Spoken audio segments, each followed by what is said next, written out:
Further one about animals. The transit camp. In regulation is true freedom.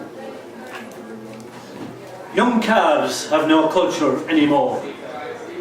Taken from their mothers scarcely licked, penned pining with their peers, no chance to learn the subtle tricks that made their mothers people, wrong recognition from the farmer and a name. Punched, tagged, dosed, numbered, cattle huddled aimless, hemmed by barbed wire fences, each farm a transit camp for human needs. Unasked, an olden farmer mouths unheeded stories of cattle drives before the dawn, roads and wayside gaps known better than the wrinkles on his hand, of patient dogs guarding a man collapsed in drink, a jennet catching her master home in time to stumble to the milking house. No car or tractor will do as much for you. Younger farmers laugh, turn again to margins, acreages, new machinery, pints. Pipe that river under there, stream that wet 10,000 tails to flick at flies. Drain that mud hole in the valley feed, mud cool and sun-drained feet, dusty and dry. Rub out that cow track wandering here and there, the rounded shining stones that parents trod only an unhygienic memory in the age of concrete yards. The farmer walks his numbered paddocks, his measured fields, free as the wind that blows unchecked by trees, gusts from the east where dry leaves rustle under brittle northern lights from the hands of shiny men in towers of glass. Regulations, levies, prices. Last class for a biology teacher. With a wilting, faded branch, he demonstrated properties of life, transmitted nature's foibles and her secrets in accordance with the syllabus. He donated knowledge, relayed the theory of life in 20 easy lessons without regard for weekly changing of the seasons. Yesterday, at his burial, 2 male colleagues rubbed shoulders with an undertaker's men. Girls not allowed to heft a coffin. A last salute to a lifetime's work, half run, half-heartedly. He never married. The teacher of biology.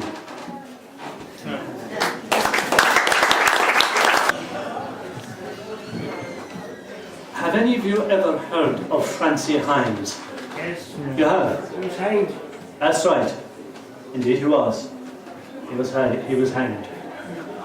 And up to a couple of years ago, just outside Ennis, on the Tulla Road, the house that had to do with him was an old ruin.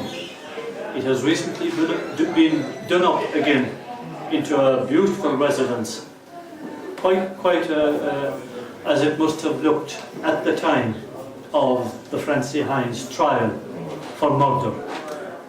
Some people say he wasn't guilty at all. He didn't do it. Huh? He didn't do it. That's right.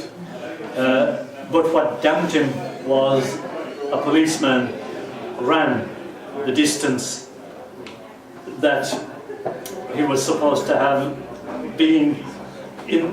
If the policeman could run there and be at the place in a certain time, Francie Hines would be hanged, and the policeman, an RIC man and noted runner, did run it in the time, and that's what hanged Francie Hines. Legends of Francie Hines. You can visit the house today and feel the chill, 100 years and more since the drop that broke his neck in Limerick jail. It staggers in its stillness, simmering above the sounds of passing cars, the growl of Ennis creeping over its hill. Buds sing alone here, as if to reassure themselves, as on it stands, fiercely daring, skull fractured, forehead dented by faction's enemies. Windows many mouths framed to outrage anger. It was never a landlord house. No lawns, avenue, pillars, noble trees. Cattle scratch their throats on windowsill. Built to defy, it stands. Stories spread like blackthorn invading fields. Guilty or innocent, his plight excites imagination still. Last Clare man to stretch rope under the landlords. In practical discussion, price of cattle, yowls, silage, bales of hay, his shadow rises from the living earth. This ground, levelled, mechanised, cannot release its shades. Flitting forms haunt country lanes, close as a death to the Ennis that betrayed him, mourned him. Details confuse. The policeman's damning run. A son one day to sail the walls winds. Clock stopped for alibi in Gotlamon. Sister's conversation with the hangman on the Dublin train. Facts remain. A body huddled, bleeding at Knockanane. Bitter trial at Green Street Court. Morning hanging in the Limerick jail. The killer smiling free in Fatal Street. Accused forever by his neighbour's shuffling feet and silence. A murder weapon potent yet. Wind rattles the chains of ivy. Grass yellows, leaves fall. But mention of his name echoes still in his native place, all the rest forgotten. The men of station and degree, who acted, judged, thought they understood. Debris from the earthquakes of a century ago. Stones fashioned for their task, strain out against the ivy's numbing clasp.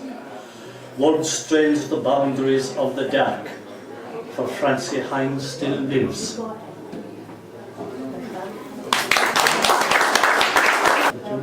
It's been wonderful to have, ladies and gentlemen, please, in your best White House. We have no words to deduce for this gentleman here. You've been one wonderful compliment, and I mean it very sincerely.